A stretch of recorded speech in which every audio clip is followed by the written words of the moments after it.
औज़ुबिल्लाहिमिनश्शैतानिर्रजीम बिस्मिल्लाहिर्रहमानिर्रहीम। अस्सलाम वालेकुम। उर्दू एस्ट्रोलॉजी के साथ मैं हूँ एस्ट्रोलॉजर अलमास यूनुस। आज मैं आप लोगों के लिए फिर मैच की प्रेडिक्शन के साथ आई हूँ। अब से कुछ देर बाद न्यूजीलैंड और नामीबिया के दरमियान जो मैच खेला जा रहा है उसके बारे में मैं कुछ पेशगोई करूँगी, लेकिन हमेशा की तरह मैं आप लोगों को पहले ये बताना चाहूँगी कि ये गैब का इल्म नहीं है।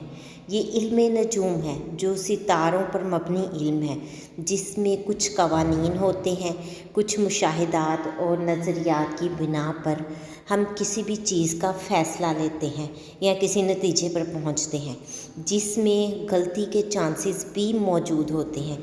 ये कभी भी 100% एक्यूरेट नहीं होता। न्यूजीलैंड के कैप्टन का जायजा देखा जाएगा, उसके साथ नामीबिया की टीम खेल रही है तो उनके कैप्टन का जायजा देखा जाएगा। इसके अलावा स्टेडियम का टाइम और जायजा लिया जाएगा, टॉस टाइम भी कंसीडर होता है। तो ये तमाम चीज़ें जो होती हैं वो हमारे लिए बड़ी अहम होती हैं और इनका कुछ रूल्स अप्लाई करते हुए हम चेक करते हैं और जो भी हमें मुनासिब चीज़ लगती है उसकी प्रेडिक्शन कर देते हैं। अब इससे पहले कि मैं अपनी प्रेडिक्शन की तरफ जाऊं, अगर आप लोगों ने मेरे चैनल को अभी तक सब्सक्राइब नहीं किया तो सबसे पहले इसको सब्सक्राइब कर लें और बेल आइकन को प्रेस कर दें ताकि मेरी आने वाली वीडियोस की नोटिफिकेशन आप लोगों को रिसीव हो सके।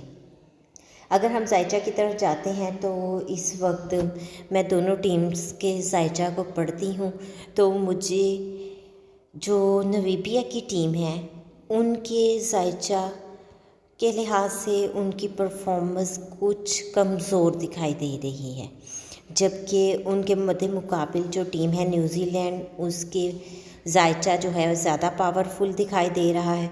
तो इससे हम इस चीज़ का नतीजा अख्ज़ करते हैं कि आज की टीम यानी विनर टीम जो है वो न्यूजीलैंड होगी।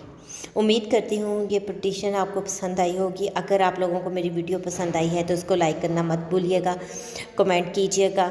आप लोगों की राय हमारे लिए बड़ी वैल्यूएबल होती है। इस मुख्तसर सी वीडियो के साथ ही मैं आपके से इजाज़त चाहूँगी।